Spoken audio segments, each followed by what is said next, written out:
We were expecting someone to come. Is it a message in mind? Yes, no. Okay. Yes, she means transport. Yeah, So, and then next time is so, yes, oh yes, it's.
Floor is yours. We will start. My name is Karen McLaughlin. For those of you who don't know me, I'm Director of Communications here at ACEA. Thank you very much for accepting our invitation to this press conference, which we're holding on the occasion of ACEA's annual reception this evening. And the host of our annual reception is our new president, who is Philippe Varin, the CEO of PSA Peugeot Citroën, and he is here today to say a few words to you. So Mr. Varin is going to quickly give an overview of the state of the industry today in Europe, as well as outlining some of ACEA's key recommendations to policymakers, which we are officially unveiling tonight at our annual reception. Then, after that, we'll have a Q&A session. Unfortunately, Mr. Varin is not available for interviews after the press conference. It's quite a full schedule already, so he will have to leave directly after the Q&A session. So before we hand the floor to Mr. Varin, our new Secretary General, Eric Cunard, who's also here today, would just like to say a few words to introduce himself to you. So Eric? Yeah, well, good afternoon to everybody. Welcome to ACEA. It's my privilege to welcome you here as new Secretary General. I'm in the role now since October, took over from Ivan Hodac, who has been leading ACEA for the past 12 years, so more than a decade. I'm the newcomer. I come from outside the automobile industry. I have had a career of almost 30 years within the consumer goods industry. So there are a lot of commonalities between consumer goods and cars. For one thing, it's also fast moving, and cars are moving faster than the type of products I was working for before. But what intrigued me, especially in joining this industry, is its strong innovation power. I think it's really a brilliant sector when you look at it from that point of view. It's a star in terms of innovation, ahead of other sectors. And second, of course, the fact that it is a truly global industry with global players. So again, I'm looking forward to work with you in the future as representative and voice for this interesting industry in Europe. So thanks for being here. And I want to hand over to our president, Philippe Varin. Thank you, Eric. So we will start with the figures of the industry for 2013. So it was for the sixth consecutive year, again a year of decline in new car registrations in Europe, with 11.8 million cars sold. But although the figure was down 1.7% on the previous year, the good news is that this decline was not as steep as in 2012 and not as steep as originally forecast at the beginning of the year. So in terms of annual volumes, however, we will be at a level which is 11.8 million units for the year. And it is the worst year since '95, which at the time we had only 15 EU countries. So coming back to last year, the positive news is that during the last 4 months of the year, the growth was even positive. So we had a December month which culminated at an increase of 13.3%. So this shows that the market may be now clearly bottoming out, and this helps us start 2014 on a more positive note. So 2014, the market is expected to gradually recover.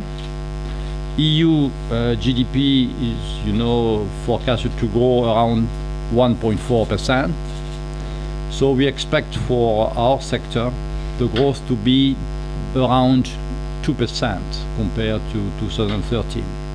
So in terms of units, this would mean hovering around or just above the 12 million units mark. So this is still well below the 2007 level. In 2007, the level of registration was 16 million cars. So it's still some way to go. The production figures for 2013, they are not yet available, but the first results show that from January to September, the output of the EU was down 1.8% compared to the first three quarters of 2012. So in total, our estimate for the year is about 16 million motor vehicles which will have been produced during the full year 2013.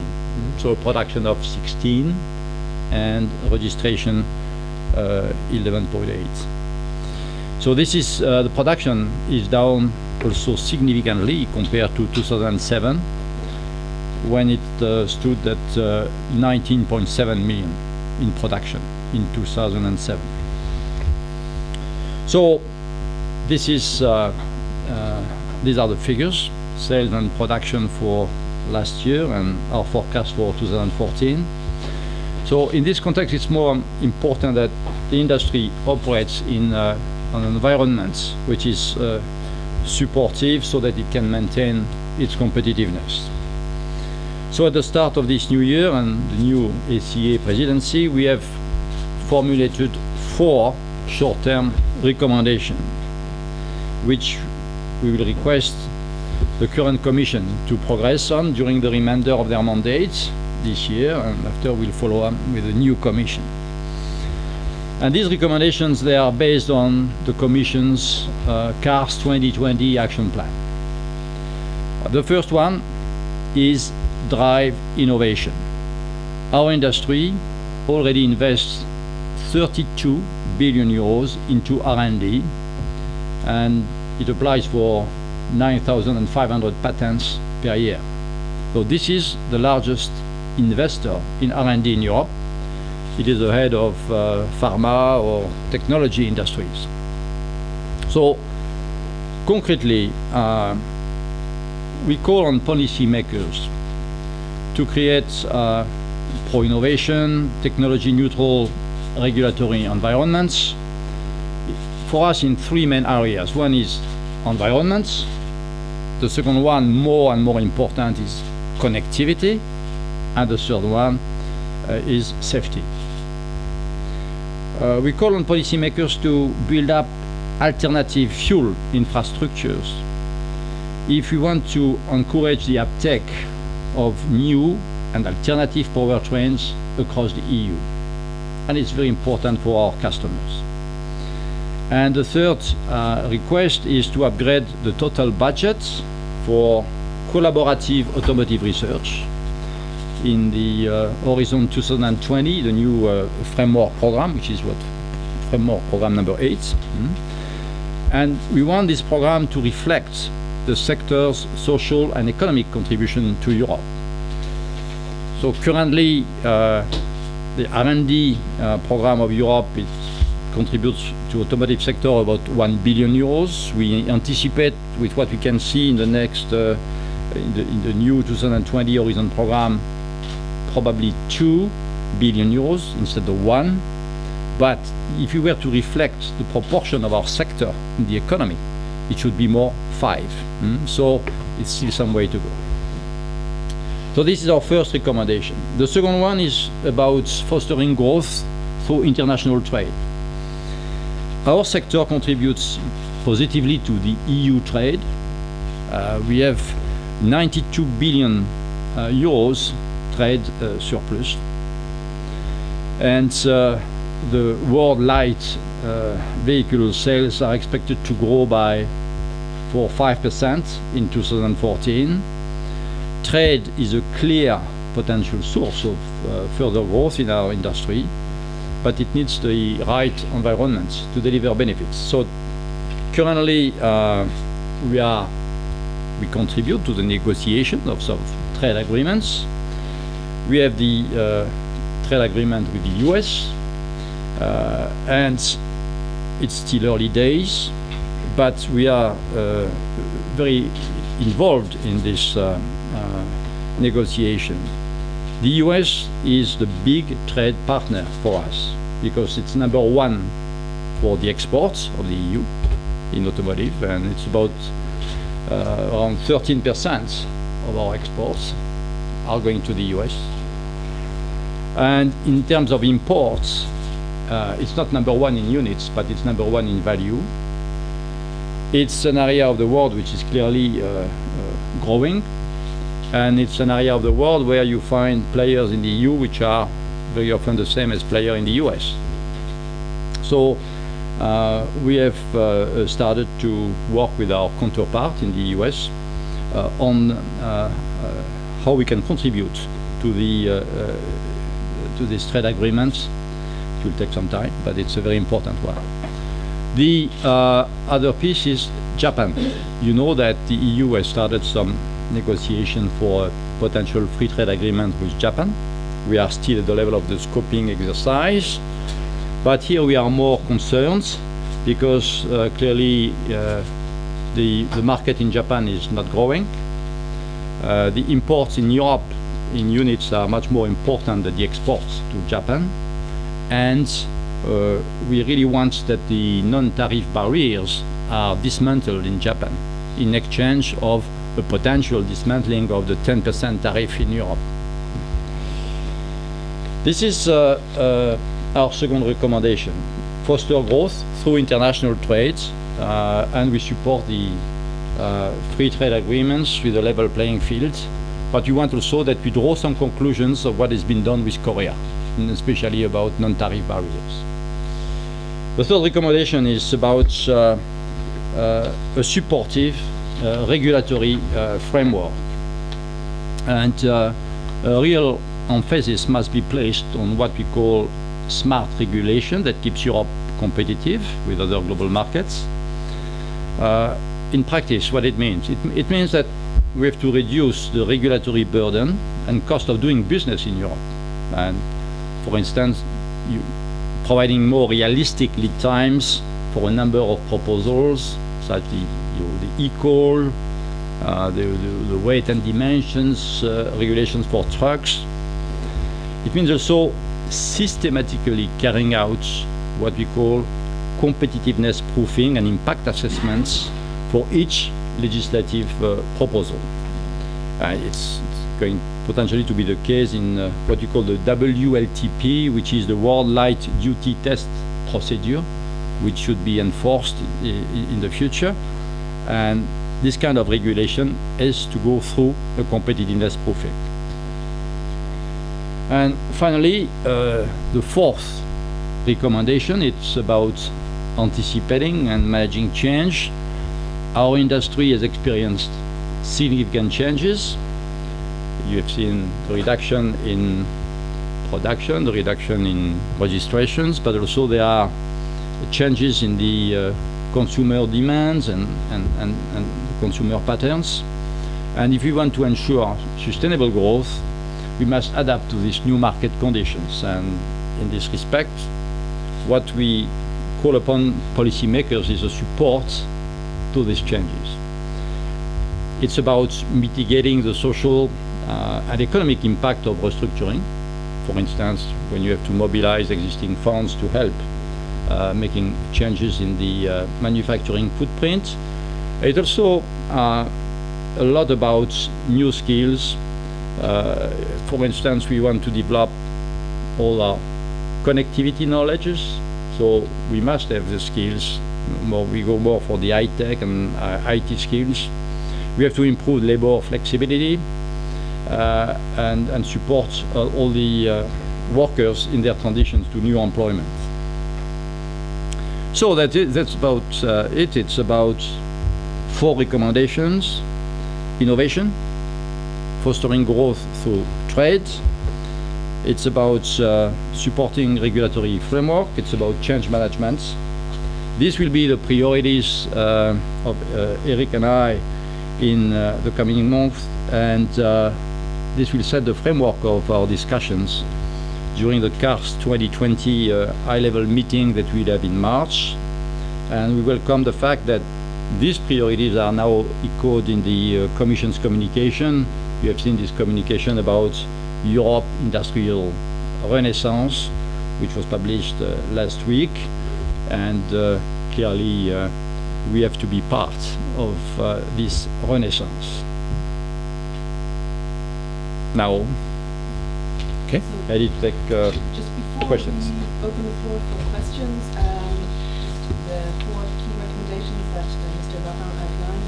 There's more details about that in the publication which we're launching this evening in the folder you have. And there's also some more perspective on the figures that Mr. Varin mentioned in the folder as well in the economic and market report.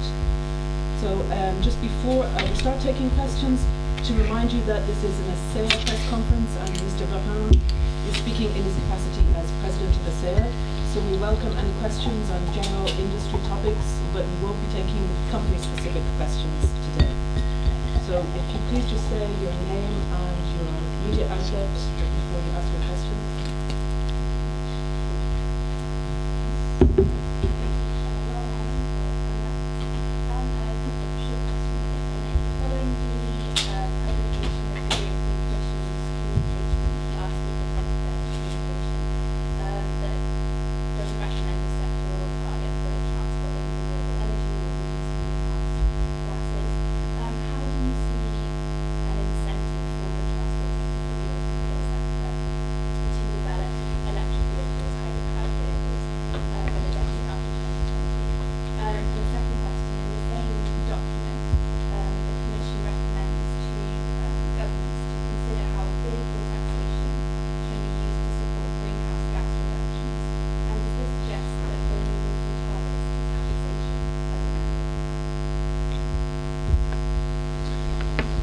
Eric will probably make also some comments on this matter.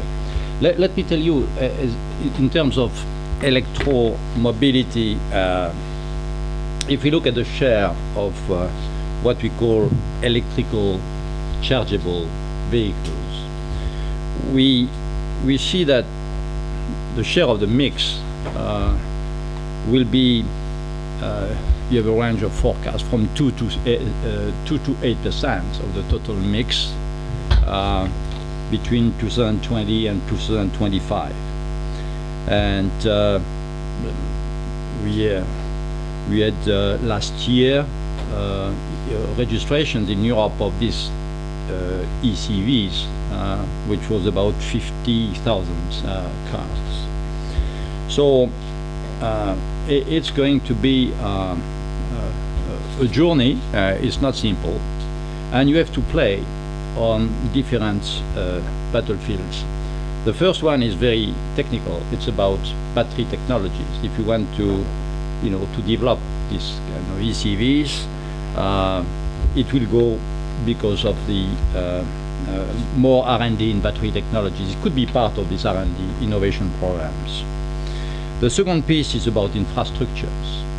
What is critical is that we have the EU support to improve the infrastructure and ensure that we have here, in terms of internal market, infrastructure which are consistent from one country to the other. The third piece is indeed about acceptance of our customers. Acceptance is because you have easy access to infrastructures, in some cases incentives. So these are the different areas where we expect the EU to support. To answer your first question about the incentives to develop. Perhaps the second piece? Yeah, on the taxation. Clearly, that's an area where we don't see an internal market. across Europe we have different ways of, for instance, CO2 taxation. And one of the things which clearly we would welcome, that also that in that respect there is more of a harmonized approach across Europe on the type of incentives and the level of incentives being created to consumers to purchase, for instance, alternative fuel cars. But again, next to taxation, key is going to be infrastructure, recharging infrastructure for all the alternative fuel cars which we are currently having on the market. It's not only electric cars, there are hybrids, there's CNG, LNG, LPG, and at the end of the day, the take-up by consumers will depend on the potential to find recharging stations as well along the way. Moving to these alternative cars requires definitely a change of consumer habits. And we see at the end of the day in those markets which are sometimes being presented as models, like Norway when it comes to electric cars, that the only way for electric cars there to be picked up, it required a completely integrated approach. It's not only taxation. It's not only taxation.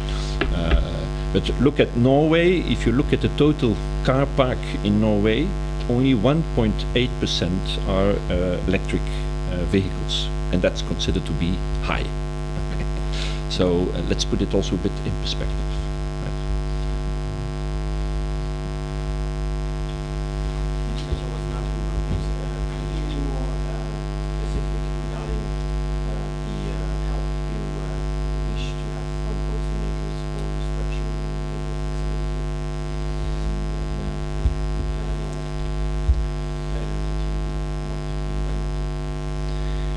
I mean, it's, as I said, it's mainly in two areas.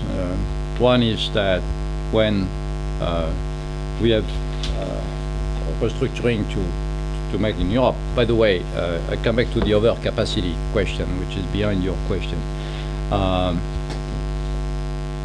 Our estimate today is that the plant utilization of capacities in Europe is 75%.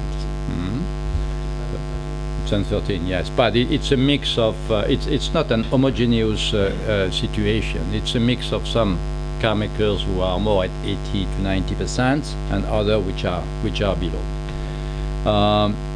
I think we are bottoming out here as well, because ahead of us we have the impact of the European growth, because we are going, let's say 2% for this year, but we can expect that we have a roadmap for growth to not high level of growth, but nevertheless a contribution. Also, you should not underestimate the impact of growth in the exports, because our industry is exporting every year about 6 million units, which is very significant. And the last piece is that indeed the different car makers take measures to restructure their manufacturing footprint. So the support of the EU, I think the first one is to use some of the funds that the EU has got to train people, to reskill the current workers for different jobs, which we use, and we should promote the use of these funds. And the other one is indeed what I mentioned in need to reskill some of the workers in new areas, like I mentioned connectivity and areas where we are indeed developing. The Social funds. Social funds. So we give you the name of. Yeah.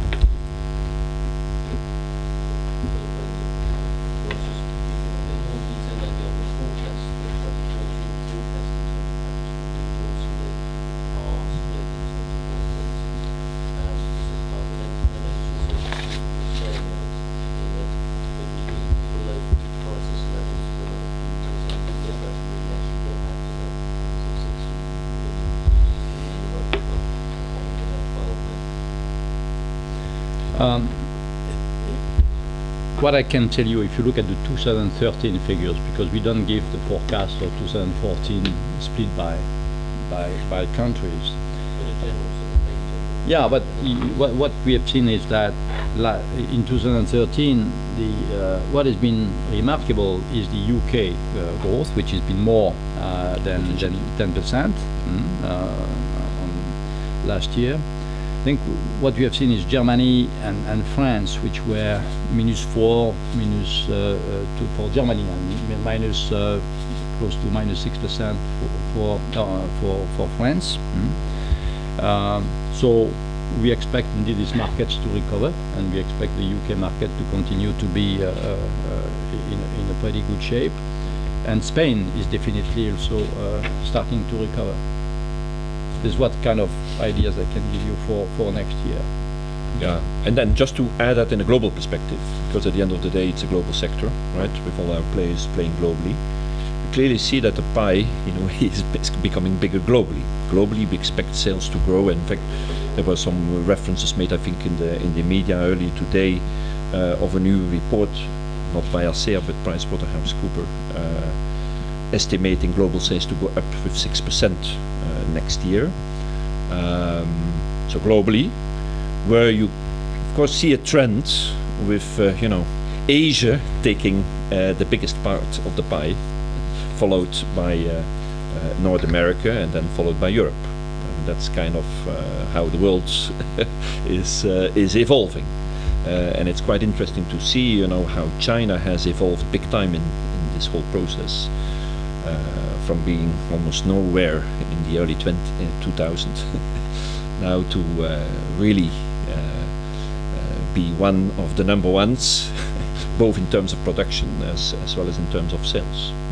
So, and that is of course an enormous opportunity, of course, for several of the European manufacturers, because the markets continue to grow big time in Asia, and then especially in China, but also we see it in India, Indonesia, Thailand. So that's where we see potential.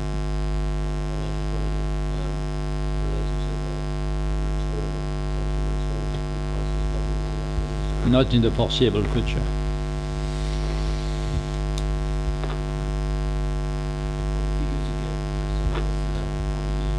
Yep.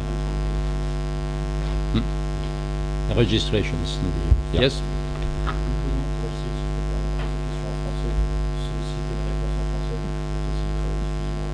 Yes, but I don't know if it's okay. Can answer in French or? Just for this question. Yes. Okay, you have a. J'avais deux questions en fait. Première sur les accords de libre-échange. Vous avez été très critique sur l'accord de libre-échange sur la Corée du Sud et sur les effets que ça a eu. Ensuite, sur l'accord de libre-échange, au début de l'accord de libre-échange, les négociations avec le Japon. Est-ce que vous avez l'impression que vous avez été entendu sur le Japon, et comment vous voyez les négociations avec les États-Unis? Est-ce que le point de vue que vous avez défendu sur l'accord du Sud, qui a fait son chemin et qu'aujourd'hui les erreurs commises ne pas? Et deuxième question, concernant les accords que vous pouvez avoir un certain nombre de constructeurs européens avec les constructeurs automobiles d'autres pays, émergents ou pas, un certain nombre d'entreprises étudient ça, celles que vous dirigez. Est-ce que pour vous c'est un élément de stratégie, d'orientation qui permettrait, ce serait un conseil, éventuellement une recommandation, quelque chose que vous étudiez de près, de façon à vous installer en pied dans des pays qui pour l'instant ont été très fermés à l'industrie automobile européenne? Notre industrie est très favorable au développement du libre-échange. Et le libre-échange, s'il est, je dirais, équilibré, ce qu'on dit en anglais level playing field, c'est-à-dire qu'il faut qu'il y ait un équilibre et un retour pour les deux parties.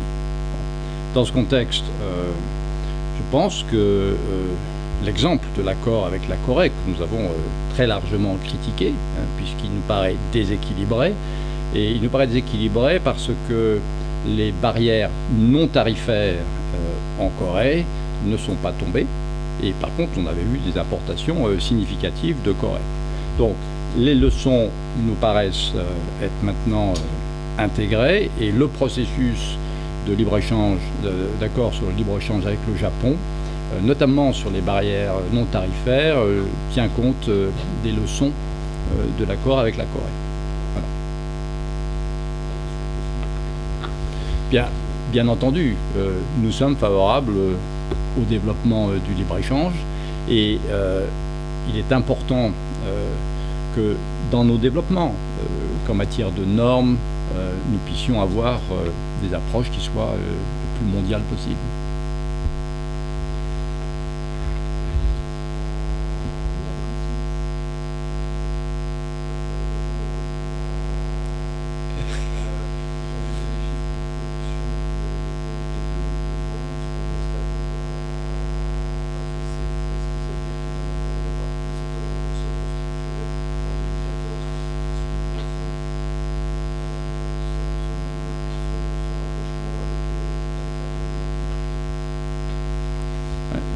Ce que je vous ai indiqué tout à l'heure en anglais, c'est que la situation de surcapacité de l'industrie européenne, elle est effectivement hétérogène. Donc le problème ne se pose pas de la même manière selon les différents constructeurs.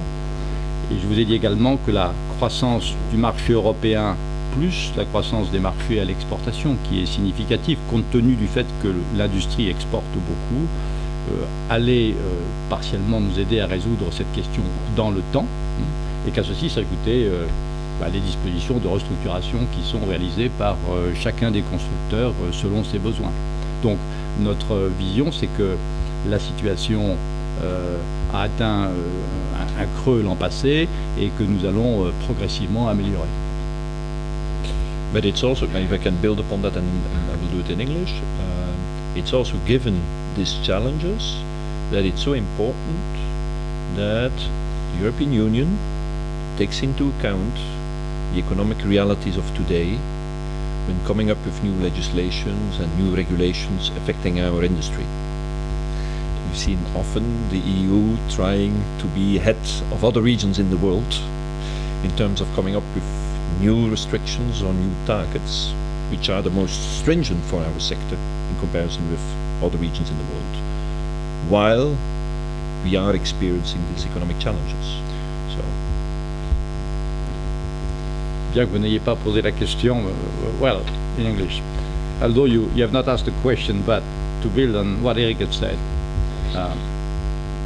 we have had a critical discussion on CO2 targets for 2020, and we have reached an agreement for passenger cars to 95 grams, as you know. But just have in mind that this 95 grams in 2020 is more stringent than any regulations in the world. And if you take the US or take Japan or take China, they are all about 20% higher. So one must think about it, because if we push on very stringent regulations at the expense of competitiveness, we have here a question. And another thought on this matter. The EU wants to reduce CO2 emissions, which is absolutely fine. It's an important decision, and has set up recently some new targets for 2030. You know, the one minus 40%. Now, if you look at what is happening in our sector compared to other sectors in the industry, we are asked to reduce, if you take the last 5 years, by about 6% per annum our CO2 emissions. If you look at the other industry sectors, they are asked to reduce by 1.7% per annum. Minus 1.7, minus 6. So, you know, it's 1 to 3 difference in terms of slope of reduction of the CO2 emissions. So we ask to the EU to have a balanced approach between what we are asked as an automotive sector compared to what is asked to the other industry sectors. That's what you mean by competitiveness proofing as well.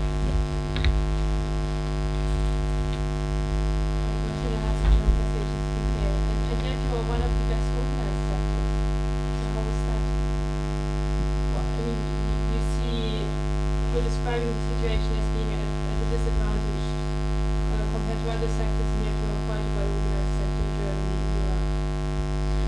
How is it that this isn't reflected in policy making? Well, what we are asking for is an approach which is not an ideological approach on the matter, but which is based on facts and based on, you know, dialogue between the sectors and the EU administration. Yeah, just to build upon that, I think given the importance of our sector and its contribution to the economy, to Europe as a whole, and indeed also in several of the member states, we think it's so important that from a policy side we go for a more integrated approach on measures to be taken in sectors like ours. I mean, there are different people with different responsibilities in policy. We should together coordinate their efforts. And I think we see some interesting examples in some member states in Europe. It's quite interesting too. I mean, we heard about the growth figures in the UK, double digit. Is it coincidence or not, but in the UK they have made an intervention, creating an automotive council at a national level, bringing together the different ministries, policies affecting the sector, bringing together automobile industry, the manufacturers, the suppliers, and looking at an integrated way at how to kind of energize this entire sector, which is not only a sector led by manufacturers, but with an important role also for our suppliers. And so looking at this in a more integrated way may be a way forward as well to further energize this sector for the future in Europe. That's why we welcome what the Commission has been doing in the past through, you know, DG Enterprise with the CARS 2020 plan. There's a specific plan for the sector, but clearly we need to see results coming out of these plans. As long as we see figures going down, we can hardly say that the plans have had positive results. So that's why we hope, by formulating some very clear recommendations, very focused on what to drive further over the next 12 months, we can help to step change this whole situation and enable, you know, the growth which we see coming very, I would say, gently over the past months. Hope that, you know, we can further enable it over the next 12 months and more.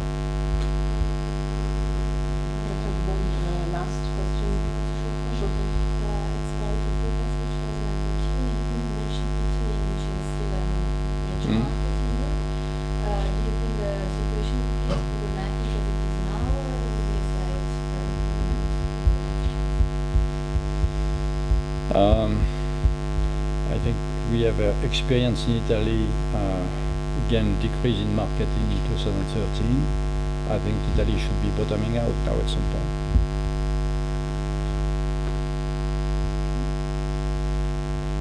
Thank you very much. We have a press release here that we're distributing today, and also if you need any further information, don't hesitate to contact myself or Eric Lenaft. We're at your disposal. So right now we have another release, so Eric is just going to stay around for a few minutes. Okay, thank you very much.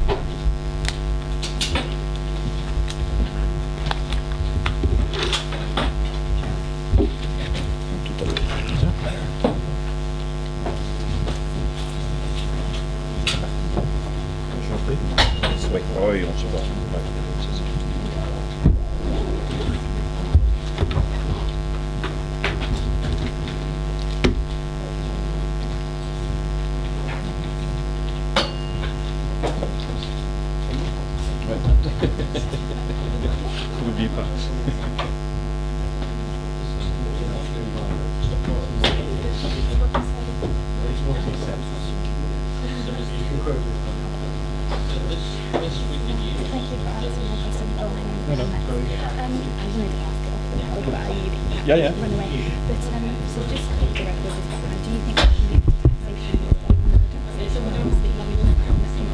taxation increased taxation of vehicles to cut emissions, or But clearly taxation is already used by a lot Yes. of member states, so it will be part of the toolkit, I would say, to encourage changing consumer and consumption patterns. That's clear. Yeah.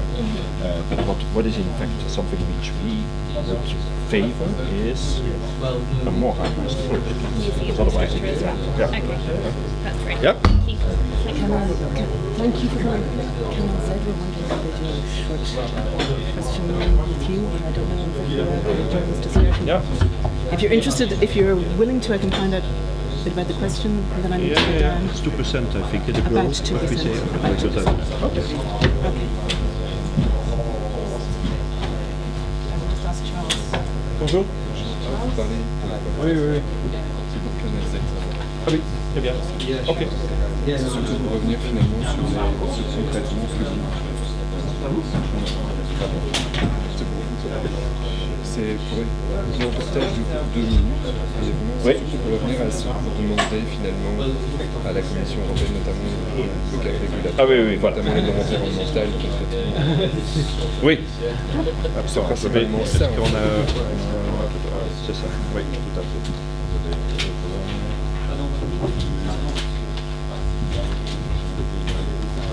Oui. Oui, tout à fait. La renaissance, là. Ah. Moins 40%. C'est ça. Ok.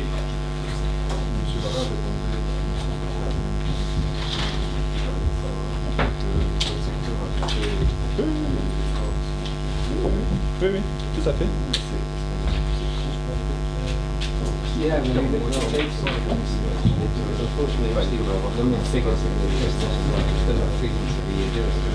Ouais, tu sais, c'est pas un objectif, c'est pas un objectif donc c'est un objectif général pour tous les secteurs. Ok, et donc ce que la Commission a dit que pour le secteur automobile, il va continuer les investissements qu'ils ont fait jusqu'à présent. Donc il faut en fait, il supporte une continuation de ces approches. Continuer à investir dans les technologies, à réduire le CO2 et tout ça. Donc, mais voilà, il n'y a pas d'objectif supplémentaire. Non, c'est pas encore formulé de toute façon.